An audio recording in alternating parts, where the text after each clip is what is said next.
A very good afternoon. So today we are starting our next topic, that is ratio analysis. So first of all, we have a look on the definition of accounting ratios. Accounting ratios are a group of metrics used to measure the efficiency and profitability of the company. The main words in this definition is profitability and efficiency of the company based on its financial reports.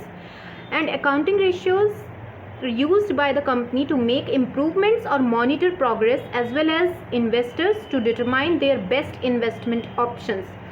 Accounting ratios किस लिए use किए जाते हैं? ताकि company अपनी ही जो investment options हैं, opportunities हैं, उनमें इम्प्रूवमेंट या फिर प्रोग्रेस को मॉनिटर कर सके क्लोजली, और इन्वेस्टर्स को किस चीज़ में, प्रॉफिटेबल इन्वेस्टमेंट में अपनी शेयर होल्डर्स वेल्थ लगानी चाहिए, इसको डिटरमाइन कर सकें. नेक्स्ट है इवेल्युएट करते हैं ये कंपनीज़ के फंडामेंटल्स और प्रोवाइड करते हैं इंफॉर्मेशन, ताकि परफॉर्मेंस कंपनी की जो लास्ट क्वार्टर फिस्कल ईयर में हुई थी उससे ऑब्वियसली इंक्रीमेंट पर ही जाए. ठीक है. So these are 3 main highlights of the accounting ratios. So we will proceed to next topic, that is objectives of financial ratios. And main point is कि ratio analysis को हम financial ratios भी कहते हैं. This is also called financial ratios. Indispensable part of interpretation of the results revealed by financial statements. ठीक है. ये crucial information होती है जो एक जो पोटेंशियल एरियाज़ हैं हमारे, उनके अंदर और ज़्यादा अच्छे से मॉनिटरिंग करना, और जहां हमें लगता है कि क्रूशियल एरियाज़ हैं हमारे बिजनेस के, और उनको उनकी पोटेंशियल स्ट्रेंथ दिखा के और ज़्यादा ऊपर हाइट पर लेके जाना. ठीक है. ताकि प्रॉफिट और इंक्रीमेंट पर ही जाएं, लो ना जाएं. अब कैसे? क्योंकि हमारे बहुत सारे फाइनेंशियल रेशियोज़ होते हैं ना, लाइक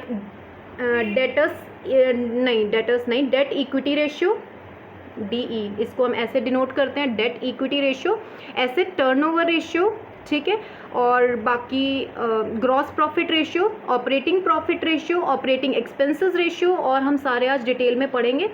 सो सबसे पहले हम ऑब्जेक्टिव्स पढ़ लेते हैं. एरियाज़ को आइडेंटिफाई करना अभी मैंने बताया, जिनको अटेंशन की ज़्यादा ज़रूरत है. नेक्स्ट, कौन से पोटेंशियल एरियाज़ में हमें जानने की ज़रूरत है कि इम्प्रूवमेंट चाहिए, और अपने एफर्ट्स को और ज़्यादा लगा सकें उसी डिज़ायर्ड डायरेक्शन में. Deeper analysis also provide profitability, liquidity and solvency efficiency levels in the business. Next is provide information for making cross sectional analysis by comparing performance with the best industry standards. Next है हमारा provide information derive from the financial statements useful for projections and estimate for future. अब इसके importance क्या है कि ये हमें efficacy of decisions में हेल्प करता है समझने में. नेक्स्ट, सिंप्लीफाई करता है कॉम्प्लेक्स फिगर्स को और एस्टेब्लिश करता है रिलेशनशिप. अब रिलेशनशिप किस में एस्टेब्लिश करता है कि फाइनेंशियल जो इन्फॉर्मेशन हमने कलेक्ट की है वो कितनी इफेक्टिवली हम एक्सेस कर रहे हैं मैनेजरियल एफिशिएंसी के थ्रू, और फर्म्स की क्रेडिट वर्दीनेस और अर्निंग कैपेसिटी कैसी है. नेक्स्ट है हेल्पफुल है काफ़ी इन कंपैरेटिव एनालिसिस में. कंपैरेटिव एनालिसिस होती है ना, कंपैरेटिव बैलेंस शीट और एक कॉमन साइज बैलेंस शीट, उनको भी कवर कर लेंगे नेक्स्ट क्लास में. 2 टाइप्स की बैलेंस शीट्स भी होती हैं इंडस्ट्री, जो इंट्रा फर्म और इंटर फर्म होती हैं. ठीक है. नेक्स्ट है identification of problem areas enables a स्वॉट एनालिसिस. वेरियस कंपैरिजन जैसे हम करते हैं, लिक्विडिटी, सॉल्वेंसी, प्रॉफिटेबिलिटी, इन सबको आपस में कंपेयर करना. जैसे इसमें है intra firm comparison, time series analysis with other business enterprise. ठीक है. इंटर फर्म कंपैरिजन जैसे cross sectional analysis, and with the standard set for that firms industry comparison with the standard और इंडस्ट्री एक्सपेक्टेशंस. ये है various comparison. अब सबसे पहले इसको लिमिटेशंस जब हम डिस्कस कर रहे हैं ना, इसका फर्स्ट पॉइंट थोड़ा बहुत ही अच्छा है, इसको समझते हैं. Limitations of accounting data. Accounting, इस पॉइंट का क्या मतलब है कि इसको ध्यान से समझना कि अकाउंटिंग डाटा क्या होता है कि हम रिकॉर्ड करते हैं फैक्ट्स को, इंफॉर्मेशन को. तो जो हम recorded facts, accounting conventions, personal judgements जो अफेक्ट करता है हमारे फाइनेंशियल स्टेटमेंट्स को, statement of affairs of the enterprise को, वो उसको क्या बना देता है, मटेरियलिस्टिक। अब कोई भी अकाउंटिंग डाटा अगर मटेरियलिस्टिक बन गया तो ऑब्वियसली वो एक लिमिट में आ गया, तो लिमिटेशन हो गई, तो ये रिवील नहीं कर सकता, may not reveal the true state of affairs of the enterprise and so ratios will not give true picture. Clear, एक लाइन से हमें सब समझ आ गया। नेक्स्ट है ignores price level changes. Next ignore qualitative aspect, ये क्वालिटेटिव एस्पेक्ट को लेता नहीं है, जिसकी वजह से क्या होता है, honesty, past record, managerial ability, इन सब को हम क्या कर देते हैं, इग्नोर कर देते हैं, हम उसको एक्सक्लूड कर देते हैं। तो उससे क्या होता है, हमारे डिस्टॉर्ट हो जाती है जो भी हम प्रिपेयर करते हैं फाइनेंशियल स्टेटमेंट्स। नेक्स्ट है वेरिएशन इन अकाउंटिंग प्रैक्टिसेस, हम काफ़ी सारे वेरिएशंस आ जाते हैं। नेक्स्ट फॉरकास्टिंग, फॉरकास्टिंग कैसे अफेक्ट करती है अकाउंटिंग डाटा को, कि हम जो फॉरकास्ट कर रहे हैं ना वो हम किसके बेसिस पे कर रहे हैं, हिस्टोरिकल एनालिसिस। हिस्टोरिकल मतलब जो पास्ट में हो चुका है। अब अगर तुम पास्ट से फ्यूचर में फ्यूचर के डिसीजंस लेने लगे तो it will affect your financial statements and profitable opportunities too. ठीक है, पास्ट जो हुआ वो हुआ, पास्ट था, लेकिन फ्यूचर को फॉरकास्ट करने के लिए पास्ट के डाटा को तुम यूज़ कर रहे हो, दैट्स नॉट फेयर। नेक्स्ट है lack of ability to resolve problems. ठीक है, अब देखो ये हैं balance sheet ratios, this is the chart of balance sheet ratios. ठीक है, कितनी है टोटल, हमारी 6 हैं। So we will discuss one by one. सबसे पहले फर्स्ट वाली और सेकेंड वाली तो बहुत ईजी है and it's my favourite. Current ratio, current ratio क्या होता है, current asset upon current liabilities, easy current ratio. Next liquid ratio क्या होता है, quick liquid assets, quick liquid liabilities. Liquid assets क्या होते हैं, are those which are readily converted into cash. इसमें हमारे क्या क्या नहीं आते, इन्वेंट्रीज और प्रीपेड एक्सपेंसेस इसमें इंक्लूड नहीं होते। नेक्स्ट है हमारी लिक्विड लायबिलिटीज। लायबिलिटीज क्या होती हैं, जो भी हमारी करंट लायबिलिटीज होती हैं बस एक बैंक ओवरड्राफ्ट को छोड़कर। नेक्स्ट है हमारा proprietary ratio, proprietors fund upon total assets. अब प्रोप्राइटर फंड के भी एलिमेंट्स हैं, सबसे पहले शेयर कैपिटल यानी कि equity and preference plus retained earnings. ठीक है, प्लस रिटेन्ड अर्निंग्स, इसमें से हम क्या माइनस करते हैं, लॉस, अगर कोई हो जाता है रिटेन्ड अर्निंग्स के दौरान। ठीक है, रिटेन्ड अर्निंग्स को जैसे आपने कहीं इन्वेस्ट किया अपनी छोटी मोटी जगह और वहाँ से आपको लॉस हो गया तो वो उसको भी इंक्लूड करेंगे लेकिन लेस कर देंगे उसमें से।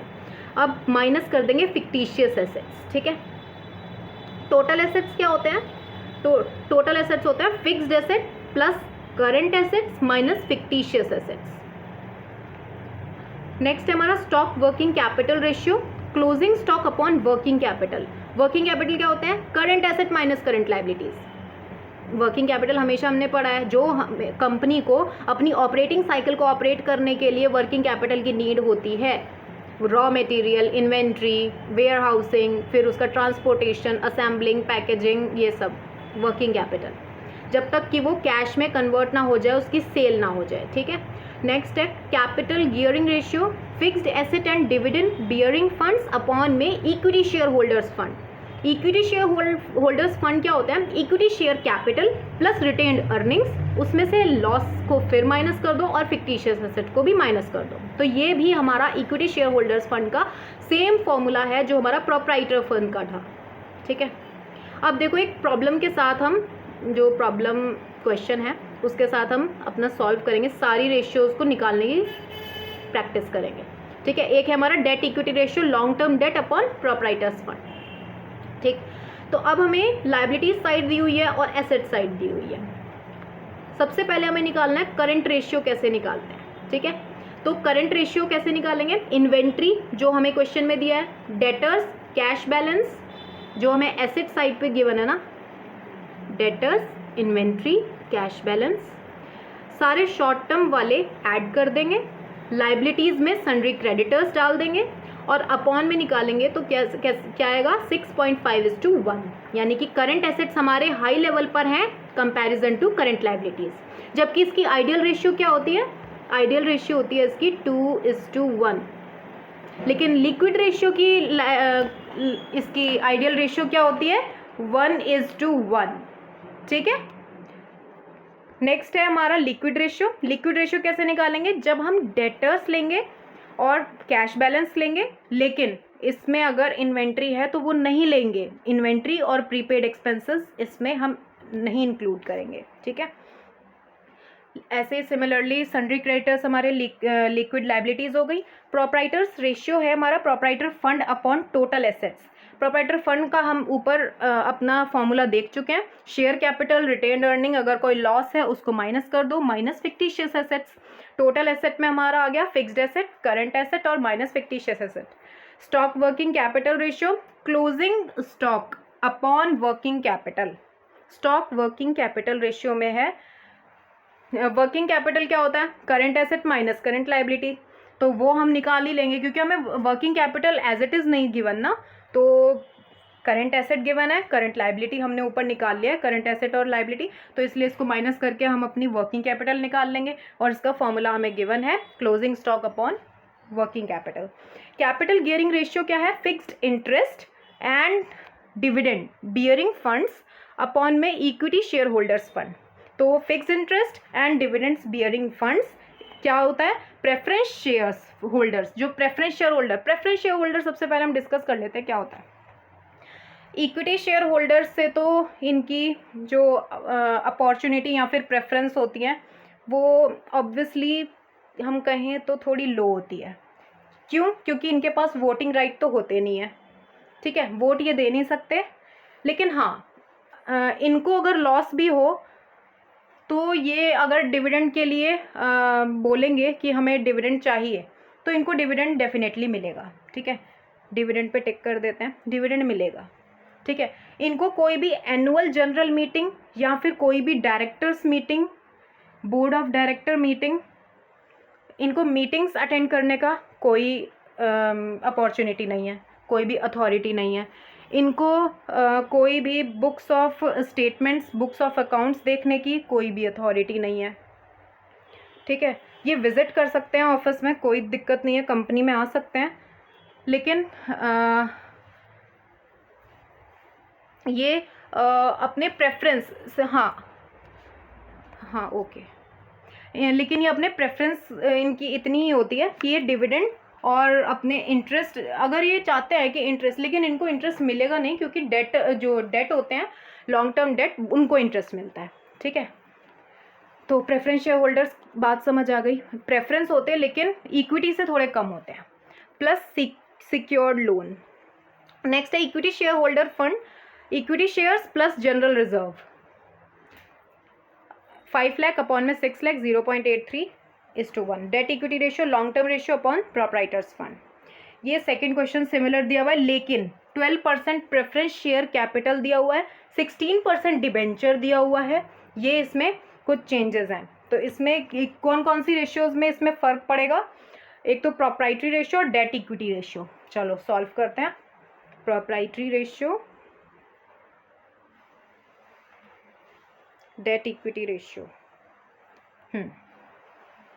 Long term debt, long term debt क्या? डिबेंचर्स 2,40,000। 2,40,000 कैसे निकला ये? क्या हमें अमाउंट दी हुई है?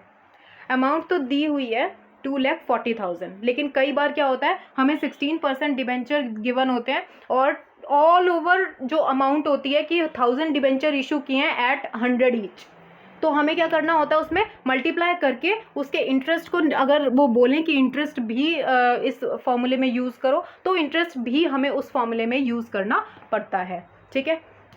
अभी हमें इसमें सिंपल अमाउंट गिवन है 2,40,000, तो उसको हम यूज़ कर लेंगे। Okay, clear? क्वेश्चन बिल्कुल उसी जैसा है जैसा हमने अभी सॉल्व किया, ये भी सेम उसी तरह।